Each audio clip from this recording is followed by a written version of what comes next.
নমস্কার দর্শক বন্ধুরা, এক্সট্রা টাইম বাংলায় আপনাদের সকলকে স্বাগত। আমি রৌনক, আমার সঙ্গে রয়েছে সাইদা। এবং এই মুহূর্তে বাংলার ফুটবলের জন্য সব থেকে বড় যে খবর এবং যে খবর ইতিমধ্যে আমাদের কার্ড মারফত এবং ভিডিও মারফত জেনেই গেছেন, সেটা হচ্ছে কলকাতা প্রিমিয়ার লিগে ভূমিপুত্রের সংখ্যা বাড়ছে এবং সেই সংখ্যাটা 7 করার যে জোরালো দাবিটা উঠেছিল সেটা মানা না হলেও 4 থেকে 5 হয়েছে। এটা প্রথম একাদশে।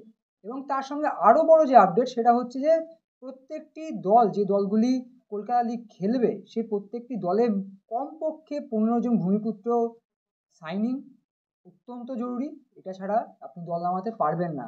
এই বিষয় নিয়েই আমরা আলোচনা করবো। প্রথমে আমি সাইদদার কাছে জানবো যে সাইদদা, তুমি এই জিনিসটা কিভাবে দেখছো? আমি স্যাটিসফাইড কিনা? তুমি স্যাটিসফাইড? না, আমিও না। সত্যি কথা বললেন। আমার কথা হচ্ছে যেটা চেয়েছিলাম সেটা তো হলো না, বা যেটা নিয়ে আলোচনা হচ্ছিল সেটা হলো না। সংখ্যাটা 7 কেন নয়? কেন না? প্রথমত, আমরা যখন ছোটবেলা থেকে কলকাতা প্রিমিয়ার লিগ বা তার আগে যখন সুপার ডিভিশন ছিল, তখন বিদেশিরা না ফলাফল গড়ে দিত।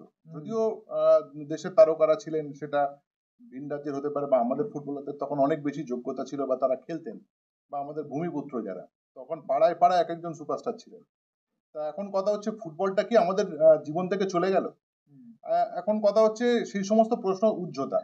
কিন্তু কথা হচ্ছে, বিদেশিরা যখন ফলাফল নির্ধারণ করত, তখন দেখা যেত কি, একটা ছোট দল, তথাকথিত ছোট দল, তারা বিদেশিদের 2জন বা 3জন বিদেশিদের জন্য বাজেট রাখতেন, আর বাকিটা কি করতেন, ভূমিপুত্র নিয়ে তারা দল সাজাতেন এবং একটা কম্পিটিশন দেখা যেত। আর ইদানিং সময়ে তুমি হালফিলের বছরগুলো যদি দেখো, যে আমাদের দেশীয় ফুটবলারদের মানে যে মূল যে মেন যে 3 প্রধান, তারা বিদেশি কোয়ালিটি এতটা তারা ডিফারেন্ট করে ফেলে, ফলে তারা একেবারে মার্কাটারি হয়ে যায় এবং অপ্রতিরোধ্য হয়ে ওঠে। অপ্রতিরোধ্য আগেও ছিল, কিন্তু একটা কম্পিটিশন ছিল, যে কম্পিটিশনটা কমতে শুরু করে। এটা আমার ধারণা মনে হয়েছে। আর ভিন রাজ্যের ফুটবলারদের মধ্যে সঙ্গে আমাদের খুব একটা ফারাক নেই, ঠিক আছে? আমরা কেন, দেখো, সুযোগ কলকাতা লিগে খেলাটা কি একটা বিশাল বড় ব্যাপার অন্যান্য রাজ্যের দলের ফুটবলারদের ক্ষেত্রে? কেননা এটা তো আলাদা কোনো স্ট্যাটাস নেই কলকাতা লিগের, যে কলকাতা লিগ খেলছো মানে তুমি আইএসএল খেলতে পারবে, কলকাতা লিগ খেলছো মানে তুমি আইএল লিগের পরে, এমন তো কেউ বলছে না। বরং আমরাই বলছি যে মণিপুরের লিগটা বোধহয় ভালো, আমরাই বলছি কেরালার লিগটা ভালো। তা আমরা বাইরে প্লেয়ারদের সুযোগ দেবো কেন? একদমই তাই। আমার সুযোগ হচ্ছে আমার ছেলেদেরকে ডিসপ্লে করার যদি ন্যূনতম জায়গা থাকে, একেবারে আমার কথাটা যদি বাংলা পক্ষ মতো শুনতে লাগে, একেবারে একটা দুর্ভাগা বাঙালির মতো শুনতে লাগে, লাগুক। আমি তার জন্য একেবারে নেতিবাচক নই, বরং আমি অনেক বেশি গর্বিত। আমার এইটাই বক্তব্য যে আমাদের বাংলার ফুটবলারদের যত বেশি সম্ভব সুযোগ দেওয়ার যে আলাপ আলোচনা স্তরে ছিল, সেটা কেন হলো না? 4 জন গতবার থেকে হলো, মানে ভূমিপুত্র, এবং 4টা 5 হলো, হয়তো সংখ্যা 1 বাড়লো।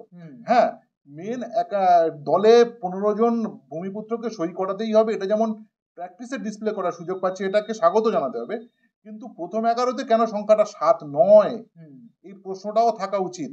এখন কথা হচ্ছে, দেখো, ইস্ট বেঙ্গল, মোহনবাগান, মোহামেডান, এবং যদি diamond Harbour FC I league খেলবে, এবং ভবানীপুর তারা চ্যাম্পিয়নশিপের খেলা খেলে, এমন কিছু কিছু দল আছে তারা কেরালা ট্রেন চালিয়ে দেয়, কেউ নর্থ ইস্ট মেল চালিয়ে দেয়, কেউ পাঞ্জাব মেল চালিয়ে দেয়। হ্যাঁ, দলে দেখা যাচ্ছে 7 জন 8 জন পাঞ্জাব থেকে ছেলে এসছে, তারা নাকি কি না কি। আর খেলার যখন ডিসপ্লে হয়, সেটা এমন কিছু ঘটে না যেটা নিয়ে খুব উত্তেজিত হতে হয়। এবং east Bengal, Mohun Bagan, Mohammedan, diamond Harbour FC, তারা হয়তো রেজাল্ট ওরিয়েন্টেড, তাদের কাছে যেহেতু আইএসএল তারপরে খেলতে হবে, তারা তাহলে কত প্লেয়ার সই করবে, এটা নিশ্চয়ই তাদের একটা বাজেট জনিত প্রশ্ন। কিন্তু বাংলার ফুটবলের স্বার্থে আমরা যখন বলি বাঙালি প্লেয়ার কোথায়, বাঙালি প্লেয়ার, তাহলে ওই প্রশ্নটা বন্ধ করো, তাহলে ওই প্রশ্নটা বন্ধ করো। আমি সুযোগ না দিলে তো আর খেলতে পারবে না, এটা তো একটা বিষয়। সেই কারণে আমি 7-এর পক্ষে ছিলাম, যদিও মেনে নিতে হচ্ছে 5। আশা করব পরবর্তীকালে পরের বছরে 6 হবে, তার পরের বছরের সংখ্যাটা 7 হবে। এবারেই তো যে অনেক দল দাবি তুলছে যে আমার কথা হচ্ছে 11 জনের মধ্যে কেন সাংঘাতিক থাকবে, সেটা তো 6 হওয়া উচিত, 6 হওয়া উচিত ছিল। একদমই তাই। তবে আমাদের তো মত থাকবে, একটা আলোচনার বিষয় তো থাকবেই, কিন্তু আমরা আজ বাংলার ফুটবলের সাথে জড়িত এরকম বিশিষ্ট ব্যক্তিত্বদের সঙ্গে কথা বলেছিলাম, এবং আমাদের প্রতিনিধি সেখানে গেছে। বক্তব্যটা তো আমাদের শুধু নয়, বক্তব্য তো শুধু আমাদের নয়, সবার। প্রথমেই শুনে নেব ইউনাইটেড স্পোর্টসের শীর্ষকর্তা নবাব ভট্টাচার্য। নবাবদার কথা কেন শুনবো, কারণ নবাবদা ভেরি ইম্পর্টেন্ট পার্সন, এবং তিনি বাংলার ফুটবলের জন্য দীর্ঘদিন কাজ করে যাচ্ছেন, এবং বাংলা থেকে আই লিগও খেলেছেন একটা ছোট দল হিসাবে, এবং খুব ভালো ক্যাম্পও চালান বাংলার ছেলেদের নিয়ে। এবং তার সঙ্গে তিনি বর্তমানে উত্তর চব্বিশ পরগনা জেলা স্পোর্টসের তিনি সেক্রেটারি। ফলে এবং সেখানে কিন্তু দীর্ঘদিন বন্ধ হয়ে থাকা জেলা লিগটাকে চালু করেছেন সদিচ্ছা থেকে। নবাবদার বক্তব্যটা শোনাটা খুব জরুরি, কি বলছেন নবাবদা, কি বলছেন শুনবো। বাংলার ফুটবলে কালকে যে আইএফএ যে ডিসিশনটা নিয়েছে 5টা করে ভূমিপুত্র, আমি মনে করি খুব কার্যকরী প্রস্তাব। তবে 5টার জায়গায় 6টা হলে আরও ভালো হতো। তবে একটা কথা ঠিক, এটা কিন্তু যখনই হচ্ছে তখন বেশি সংখ্যায় বাঙালি ছেলে উঠে আসছে। কিন্তু একটা সমস্যা হয়, কোনো ব্যাপারে যদি রিজার্ভেশন থাকে, সেটা যে ব্যাপারেই হোক, পড়াশুনো হোক, চাকরি বাকরি হোক বা খেলাধুলো হোক, রিজার্ভেশন থাকলে কিন্তু কোয়ালিটি কম্প্রোমাইজ করতে হয়। তো আপাতত বাংলার ফুটবলের উন্নতির জন্য একটু কোয়ালিটি কম্প্রোমাইজ করেই চলছি আমরা সবকটা ক্লাব। আমার তো ব্যক্তিগতভাবে বলতে পারি, আমার যে ক্লাব প্রিমিয়ারে খেলে আমাদের কোনো অসুবিধা নেই, কারণ আমার 30টা ছেলে রেজিস্ট্রি করলে 28টা 29টা বাংলার ছেলে থাকে। বাংলার বিভিন্ন জেলা থেকে ছেলে এনে আমরা রেখে প্র্যাকটিস করিয়ে খেলাই, সুতরাং আমার জন্য এটা কোনো সমস্যাই না। আমি আশা করবো আগামী দিনে যারা এটাই সমস্যা হচ্ছে তারাও চেষ্টা করবে বাংলার থেকে ছেলে তুলে এনে যাতে আমরা বাঙালি ছেলে নিয়ে খেলতে পারি, বাঙালি ছেলেদের তুলে ধরতে পারি। একদমই তাই, নবাবদা যেরকম বলছে সাইদা। এবার কারটা শুনবে। আমার মনে হয় 3 প্রধানের 1 প্রধানের কারো একটা বক্তব্য শোনা উচিত। আমার মনে হয় এক্ষেত্রে সব থেকে ভালো বলতে পারবেন দীপেন্দু বিশ্বাস। চলো, football secretary Mohammedan sporting, Dipendu বিশ্বাস কি বলছেন। না, এখানে বিপদে পড়ার কোনো প্রশ্ন নেই। কেন এর আগের বছরও আমরা দেখেছি যে মোহনবাগান, ইস্টবেঙ্গল সবসময় তাদের অন্য আরেকটা টিম কলকাতা লিগে খেলায়, এবং মোহামেডান লাস্ট 3 বছর, এই গত বছর বাদে তার আগের 3 বছর আমাদের যে টিম আই লিগ খেলেছে সেই টিমই কলকাতা লিগ খেলেছে। কিন্তু আমার মনে হয় না এতে কোনো অসুবিধা 3 বড় দলের হবে। এতে আবার আশা করবো এতে আরো বেশি সংখ্যক বাংলার ফুটবলার উঠে আসে। এর আগে কলকাতা লিগে 4 জন বঙ্গ সন্তান ছিল, সেখানে সেটা 5 হয়েছে। হয়তো আগামী দিনে সেটা 7ও হতে পারে, 5 হলেও ভালো। কেন গত বছর আমরা দেখেছি এই 5 জন বাংলার খেলোয়াড় খেলার আমাদের যে টিম, বাংলা টিম সন্তোষ ট্রফি চ্যাম্পিয়ন হয়েছে। কেন এই কলকাতা লিগ দিয়ে প্রচুর ভালো ট্যালেন্টেড প্লেয়ার উঠে এসছে, যেরকম ইসরাফিল দেওয়ান, জোয়েল, বিশেষ করে রবি হাসদা, ওর কথা বারবার বলবো। এছাড়াও অনেক খেলোয়াড়। সেহেতু আমার মনে হয় আগামী দিনে এটা যখন 7 হতে পারে, সেটা 7 হলেও আমাদের বাংলা ফুটবলের পক্ষে ভালো, এবং আশা করি এই 5-এ এবার আরো অনেক নতুন খেলোয়াড় উঠে আসবে। বুঝলাম। দেখো, প্রতিক্রিয়া বাংলার ফুটবলের পক্ষেই থাকবে আমার ধারণা। কিন্তু 3 প্রধানের তো একটা সমস্যা থাকবে, বাজেট জনিত একটা ব্যাপার থাকবেই।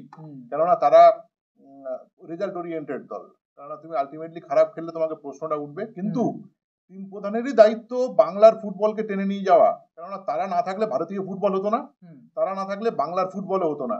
ফলে যে জায়গাটা ল্যাক হচ্ছে, আগে পাড়ায় পাড়ায় মোড়ে মোড়ে, আমরা গতকাল একটা পডকাস্ট করেছিলাম তুষাররক্ষীতে, যে বাড়িতে বসে আমরা পডকাস্ট করছিলাম তার থেকে ঢিলছোড়া দূরত্বে বাড়ি তরুণদের, তার থেকে একটু সাইকেল চালিয়ে গেলে রন্টুদা, কিষাণুদে, এবং তারপর অবশ্যই বাসুদেব মন্ডল। মানে তুমি জায়গাটা ভাবো।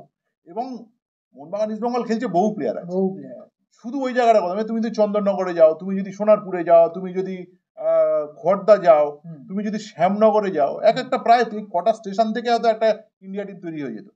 সেটা যখন নেই, কেন নেই, এই প্রশ্নের উত্তরটাও সবাইকে দিতে হবে। একদমই তাই। তবে আরো কিছু বক্তব্য আমরা শুনে নিই। আমার ধারণা বাংলার ফুটবলে যারা কোচিং করান, একেবারে ক্লোজ থেকে বাংলার ফুটবলের, বাংলা দল শুধু বলবো না, শুধু বাংলার ফুটবলারদের নিয়ে যারা দল তৈরি করার চেষ্টা করেন, তাদের সঙ্গে আমার মনে আলোচনা করে নেওয়া উচিত। একদমই তাই। সেক্ষেত্রে আমরা মনে হয় রঞ্জন ভট্টাচার্য, রঞ্জনদার কাছে সুব্রাজি গেছিল। রঞ্জনদা কি বলছে, কারণ বাংলা ফুটবল নিয়ে শেষ কয়েক বছর আমরা যেটুকু কাজ দেখেছি রঞ্জনদার থেকে, রঞ্জনদার বক্তব্যটা আগে আমরা শুনে নেব। রঞ্জনদা, গতকাল আইএফএর যে বৈঠক হয়েছে সেখানে ঘোষণা, মানে যে সিদ্ধান্ত নেওয়া হয়েছে 5 জন ভূমিপুত্র খেলানো হয়েছে, 4 থেকে 5 বারই করা হয়েছে। কিন্তু আপনার কি মনে হয় যে এটা আরও সংখ্যাটা আরও বাড়তে হতো, যে 7 জন ভূমিপুত্র করার কথা ছিল? অ্যাকচুয়ালি যারা এটা করেছে, আমি জানি না প্ল্যানিংটা কী। এগুলো তো নিজেদের কিছু কিছু ক্লাবের স্বার্থ রক্ষার্থে এগুলো করা। অ্যাকচুয়ালি বাংলা এর পেছনে কোনো বাংলার ফুটবলের ডেভেলপমেন্ট, বাংলার ফুটবলকে এগিয়ে নিয়ে যাওয়ার কোনো চিন্তাভাবনা কিন্তু এর পেছনে নেই। আমাকে যদি বলেন, আমি আবারও বলবো, অ্যাজ এ কোচ আমরা কোচেরা কী করি সবসময় আমাদের মিডিল করিডর সিস্টেমে যে সিস্টেমে আমরা খেলি মিডিল করিডরটায় আমরা মিডিল চ্যানেলটায় কী করি সবসময় ভালো প্লেয়ার রাখার চেষ্টা করি, মানে একটা সিদ্ধারা যে বলি আমরা, একটা টিমের সিদ্ধারা, হ্যাঁ মিডিল চ্যানেলটা, যেটা দুটো সেন্টার ব্যাক যে ফরমেশনে খেলুন মিনিমাম 2জন সেন্টার ব্যাক রাখতে হবে, আপনার 2জন সেন্ট্রাল মিডফিল্ডার রাখতে হবে, হ্যাঁ 1জন স্ট্রাইকার রাখতে হবে, একটা ভালো গোলকিপার রাখতে হবে। তো এইখানে 6জন এই মিডিল চ্যানেলে। এবার এই মিডিল চ্যানেলে আপনি দেখবেন যে প্রত্যেক আগে যখন ফরেন প্লেয়ার ছিল আমরা এই মধ্যখানে চ্যানেলটাতেই প্রত্যেক কোচেরাই চাইতাম যে এখানে একটু আমার সবথেকে শক্তিশালী প্লেয়ারগুলো থাকুক, মানে ভালো প্লেয়ারগুলো থাকুক। তো সেখানে যদি 6জন হয় কি বলে ইন্টারেস্টেড, তার মানে এই 6জনের জায়গাটাই কিন্তু থেকে গেল বাইরের স্টেটের জন্য। আলটিমেটলি যেটা প্ল্যানিং যে আমাদের ফরেন প্লেয়ার তুলে দিয়ে সমস্ত প্রাদেশিক মানে বিভিন্ন প্রভিন্সের ছেলেদের, বিভিন্ন স্টেটের ছেলেদের ডেভেলপমেন্ট সামনে এগিয়ে আসার জন্য, যেমন সুনীল ছেত্রীর জায়গায় যেন স্ট্রাইকার আসে, আরও কী বলে সেন্টার ব্যাক তৈরি হয়, এইসব নানা রকম প্ল্যানিং করে কিন্তু অল ইন্ডিয়াটা করেছে। কিন্তু আলটিমেটলি অল ইন্ডিয়ার জায়গায় ওরা ঠিক আছে, সেই চিন্তাভাবনা একদম ঠিক, কিন্তু এইটা হওয়াতে বাংলার ফুটবলের কিন্তু আমি দেখতে পাচ্ছি ভীষণভাবে বাংলার ফুটবল ক্ষতির দিকে যাচ্ছে। কেন ক্ষতির দিকে বললাম যে এবার তো আপনার প্রত্যেকে 6জন আছে, মানে 2জন সেন্টার ব্যাকের মধ্যে ওই আপনার 2জন চলে আসবে, বা আপনার বাইরের স্টেট থেকে যত ভালো পারো, কারণ ফরেনার নেই তো এখন। এবার প্রত্যেক ক্লাবের হাতে ফরেন প্লেয়ার একটু দামি ছিল। এর থেকে আমি বলবো যে ফরেন প্লেয়ার অনেক ভালো ছিল, 2জন খেলতো সমস্ত ক্লাবগুলো। আমি তো সে সময় জর্জিয়া কোচিং করতাম, ওই 2জনের দিকে ফোকাস করতো, বাকি আমাদের স্টেটের ছেলেরা খেলতো 2-1টা টিম ছাড়া, হ্যাঁ একটু বাইরে থেকে 2-1জন ছেলে নিয়ে আসতো। বাট এখন এই ফরেন প্লেয়ার উঠে গিয়ে আরও বড় ক্ষতির সম্মুখীন হলো বাংলার ফুটবল। এতে কি হলো, আমাদের যারা অ্যাডমিনিস্ট্রেটররা আছেন তারা কিন্তু এটা এভাবে ভাবছেন না। 2-4টে ক্লাব, আমি মূলত বড় ক্লাবগুলো তার নিজেদের স্বার্থ রক্ষার্থে এটা ভাবছি। এখন তো বড় ক্লাবগুলো কলকাতা আগে যে বড় ক্লাবগুলো আপনার কলকাতা লিগকে যেভাবে ফোকাস করতো এখন সেভাবে করেও না। তাই বড় ক্লাবকে নিয়ে এত চিন্তা করলে কিন্তু এখন আর হবে না। বড় ক্লাবরা সব রিজার্ভ টিমের প্লেয়ার খেলাচ্ছে।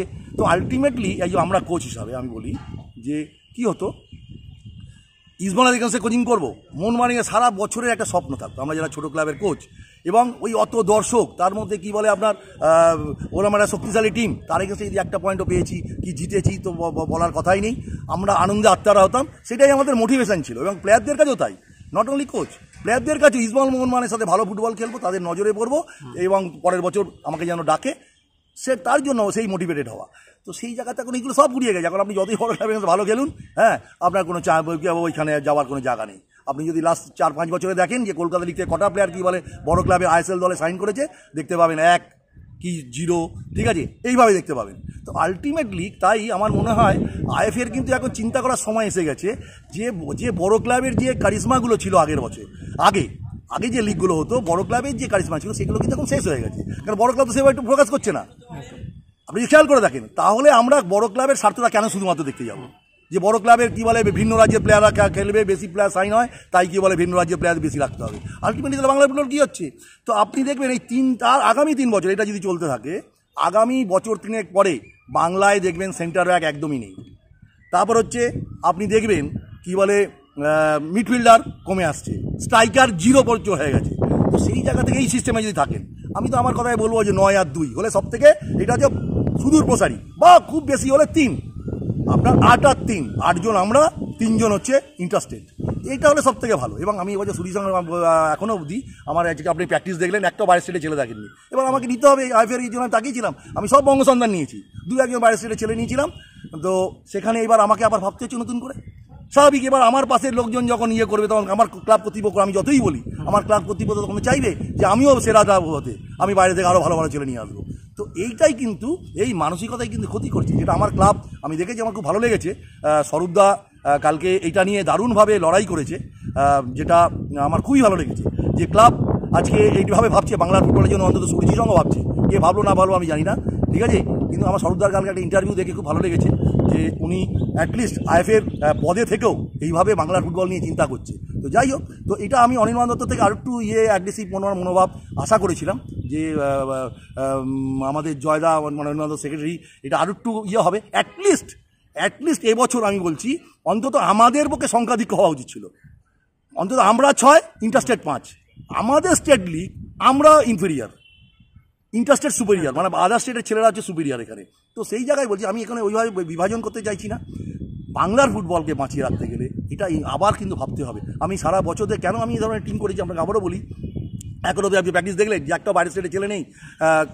একটা কারণই, কারণ সারা বছর আমি ক্রীড়ামন্ত্রীর একটা স্পিচ দেখেছি নানা জায়গায়, আইএফের কী বলে সেক্রেটারি স্পিচ দেখেছি, যেখানে ওনারা সবসময় 7-4 এইসব নিয়ে ভাবছিলেন, হ্যাঁ, যে বাংলা সংঘাধিক্য হোক বাংলা ছেলেদের। সেখানে আমরা তো এবার 7-4 তো দূরের কথা, আমরা এখনও ইন্টারস্টেটকেই টপকাতে পারলাম না। আমরা এখনও কিন্তু ইনফেরিয়ার আমাদের স্টেট লিগ। আপনি অন্য সব স্টেটের লিগ যান দেখতে পাবেন সবসময় সেই স্টেটের ছেলেদের রিজার্ভেশনটা বেশি এবং ইন্টারস্টেট কম, 2-3 আপনি যদি যান মহারাষ্ট্র, আপনি যদি যান গোয়া, আপনি দেখতে পাবেন যেখানে ভালো ভালো ব্যাঙ্গালোর লিগগুলো যদি দেখেন, দেখবেন 3-4-এর মধ্যেই রয়েছে, হ্যাঁ 2-3-4-এর মধ্যে রয়েছে। তো এইটা কিন্তু ভাবার সময় এসেছে।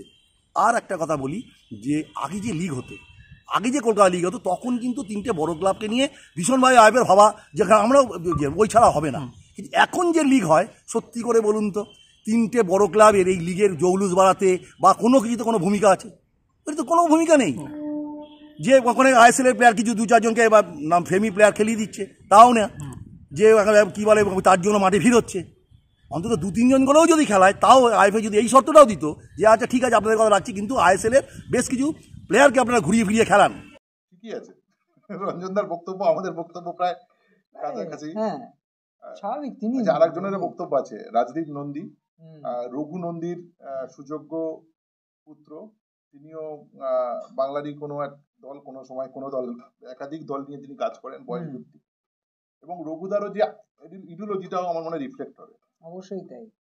নেওয়া যাক সেই বক্তব্য। আমার মনে হয়েছিল 7 জন বাঙালি কথা ছিল এবছর কলকাতা লিগে ফুটবল খেলবে। তো আমার মনে হয় যে কালকে আইএফএ মিটিংয়ে যে সিদ্ধান্ত হয়েছে যে 5 জন বাঙালি প্রায় অ্যালাউ হয়েছে, আমার মনে হয় যে যদি আরেকটা প্লেয়ার বাড়ানো যেত ভালো হতো, 6-5 হলে খুব ভালো হতো। বাঙালি ছেলে যত কলকাতা ফুটবল লিগে খেলবে তত আমার মনে হয় যে ভালো হতো। কেন এখানে মোহনবাগান ইস্টবেঙ্গল মোহনবাগানের জার্সি পরে যদি না খেলতে পারে তারা, তাহলে আগামী দিনে অনেক ডিসঅ্যাপয়েন্টেড হয়ে যাচ্ছে বাঙালি ছেলেরা। তো আমার মোহনবাগান ইস্টবেঙ্গল মোহনবাগানের সাথে একটা টিম যে উঠে আসে ডায়মন্ড হারবার, তারাও আই লিগে উঠেছে, সেই টিমেও যদি প্রত্যেকটা অন্তত একটা যদি বাড়তো, হয়তো আগে বেড়ে 4টে ছেলে বছর একটা বেড়েছে 5টা, কিন্তু আইএফএ কালকে একটা খুব ভালো একটা উদ্যোগ নিয়েছে, যেটা 15টা করে প্লেয়ার সাইন করাতে হবে, প্রত্যেকটা টিমকে রেজিস্ট্রেশন করতে হবে। এটা একটা ভালো উদ্যোগ। আমার মনে হয় যে 5-এর জায়গায় যদি 6 হতো, জিনিসটা আমি মনে হয় যে আরও ভালো ফিল করতাম, যে 6 জন বাঙালি যদি খেলতো ভালো হতো। আর আমার মনে হয় যে মোহনবাগান ইস্টবেঙ্গল মোহামেডান আইএসএল যারা খেলছে তাদের কোনো অসুবিধাই হতো না, কেন কি তারা সারা বছরই তারা করে মানে বাঙালি ছেলেদের নিয়ে তারা আগের বছরেও 4টে যেহেতু খেলতে হয়েছে, আর 6টা হলেও কোনো অসুবিধা হতো। আর আমাদের কিছু বলা দরকার না, আমার মনে হয় বাংলার ফুটবল নিয়ে রেগুলার যারা কাজ করছেন তারা অনেকটাই। তুমি একটু বলো, শুনবো তোমার কি বক্তব্য। এত বিশিষ্ট ব্যক্তিত্বদের কথা শোনার পর না, আমার সাইডটা যেটা আমার মনে হয় যে গতকালের মিটিংয়ে যেখানে একাধিক দল যে দাবিটা তুলেছিল যে অন্তত 6 জন বাঙালি ফুটবলার, 6 জন ভূমিপুত্র ফুটবলার খেলা উচিত, এইটার সঙ্গে আমিও 100% সহমত পোষণ করি। যে যদি 6 জন ফুটবলার খেলেন তাহলেই তো আমরা যদি বাঙালি ফুটবলাররা, বাংলার ফুটবলাররা যদি সিএফএল না খেলতে পারে তাহলে কোথায় খেলবে? কেরালা লিগে খেলবে, দিল্লি লিগে খেলবে, না মণিপুরে গিয়ে খেলবে? আর আমাদেরকে তো বলছে না যে জেলা লিগের মধ্যে সিএফএলটা একটা এটা মার্কি লিগ, এটা কি ফেডারেশন বলেছে? না। বা এটা কি এফএসডিএল বলেছে না। যে এই লিগটা একটা বিশাল লিগ? তো এখানে আসার এত হিড়িক কেন ভিন রাজ্যের ফুটবলারদের? এটা একটা প্রশ্ন। এটা কিন্তু বড় প্রশ্ন, বড় এই প্রশ্নটা থাকলো। এখন কথা হচ্ছে কলকাতা লিগে, আমার বক্তব্য আমি অনেকবারই বলেছি, কলকাতা লিগে থেকে যদি তুমি মন দিয়ে খেলা দেখো, আমি 3 প্রধানকে বলছি, মন দিয়ে যদি খেলা দেখো, তোমার টিমের সমস্ত ইন্ডিয়ান প্লেয়ারদেরকে বাদ দিয়ে একেবারে কয়েকজন লিস্টন কোলাসো, মানবীর এইক স্ট্যান্ডার্ড বা নাওরেম এরকম কোয়ালিটি স্ট্যান্ডার্ড কিছু প্লেয়ার বাদ দিয়ে, ডেভিড লালান সাঙ্গা এরকম কিছু প্লেয়ার বাদ দিয়ে তুমি একটা দারুণ একটা 11 বানিয়ে ফেলতে পারো। ফরেনারদেরকে তুমি জায়গাটা রেখে দাও। এখন কথা তুমি সেটা করো না। তুমি এজেন্ট মারফত তুমি প্লেয়ার নিয়ে আসো নর্থ ইস্ট থেকে, এবং তারা দেখা যায় কি ছাপা শাড়ি বেনারসির দরে বিক্রি হয়ে যাচ্ছে আমাদের কলকাতার হাটে বাজারে। এই জায়গাটা বন্ধ করতে হবে, এক। আর দ্বিতীয়ত, বাংলার মানুষ ফুটবল সত্যিই ভালোবাসে, তারা নিজেদের বাড়ির পাশের মানুষকে তারকা দেখতে চায়, তাই ক্ষেপের মাঠে ভিড় হয়। আর বাড়ির পাটের মানুষ দেখতে পায় না বলে তাই এত বিজ্ঞাপন দিয়ে কলকাতা মাঠে লোক আনা যায় না, এক্সেপ্ট ইস্ট বেঙ্গল মোহনবাগান মোহামেডান। আর বাদ বাকি দলগুলোর খেলা দেখতে মাঠে কাকও যায় না, হুম, কেননা আমার টিমের আমার পাড়ার প্লেয়ার নেই, হুম, আমি যাকে দেখছি সে পাড়ার ক্যাম্পে থেকে ছেলেটা উঠছে না। এই বিষয়গুলো তো দেখতে হবে গোটা বিষয়টা। আর এই দায়িত্ব কিন্তু আমি বলছি শুধু আইএফ এর নয়, আইএফ এ দ্বারা পরিচালিত লিগের সমস্ত দলের নয়, সবচেয়ে বড় দায়িত্ব কিন্তু টিম প্রধানের। একদমই তাই। এবং তুমি বড়দা, তোমার দায়িত্ব বেশি। একদম তাই, দায়িত্ব সবার রয়েছে। দায়িত্ব যেমন আমাদেরও দায়িত্ব ছিল এই প্রসঙ্গটা তোলা, শুধু যে একটা কি হয়েছে সেই ঘটনাটা জানিয়ে দিলাম গতকাল, সেখানে আমাদের কাজ শেষ না। তাই জন্যেই আমরাও আলোচনা করলাম এবং বাংলা ফুটবলের সাথে জড়িত যারা রয়েছেন, যারা রেগুলার কাজ করছেন, তাদের বক্তব্য তুলে ধরলাম আপনাদের জন্য। এবার বাকি দায়িত্বটা আপনাদের। আপনারা পুরো ভিডিওটা দেখুন, ভিডিওটি দেখে আপনাদের মনে কি চলছে, কি মতামত আপনাদের, কি প্রশ্ন জাগছে আপনাদের, কমেন্ট বক্সে জানাবেন। আপনাদের প্রশ্ন আমরা তুলে ধরবো, অবশ্যই তুলে ধরবো। তার জন্য কমেন্ট করুন, বন্ধুদের মধ্যে আর একটা শেয়ার জিনিস করুন। বলি শেয়ার করার আগে, হুম, এই একসঙ্গে একই পাড়ার প্লেয়াররা এসে না, হুম, একই স্টেটের প্লেয়ার, একই জায়গার প্লেয়ার, এই যে ফিক্সিং নামক ব্যাপারটা কিন্তু না খুব সহজ হয়, হুম। এটাও কিন্তু একটু ভাবা উচিত। এবং ঠিক আছে, গত কয়েক ওই বছর জনার থেকে আমরা তো অনেক শো করেছি, এক্সট্রা টাইম তো হুম, থেমে হুম, নেই, হুম, শো করেছি আমরা বহু। এই জায়গাগুলো একটু বন্ধ করা উচিত। একদমই তাই। এবং বাংলা ফুটবল থেকে যতদিন না সাপ্লাই লাইনটা আবার চালু হচ্ছে, ভারতীয় ফুটবলের র্যাঙ্কিং ওই আস্তে আস্তে 150-200 হ্যাঁ, দিকেই যাবে। এটা এটা লাভ জলের তো মতো কিছু গতি। হচ্ছে না। লাভ তো কিছু হচ্ছে না, তো ক্ষতি করেও লাভ নেই। আপনারা কমেন্ট করুন, বন্ধুদের মধ্যে শেয়ার করুন এবং সাবস্ক্রাইব না করে থাকলে সাবস্ক্রাইব করে ফলো করে আমাদের পাশে থাকুন। অসংখ্য ধন্যবাদ, নমস্কার। extra time.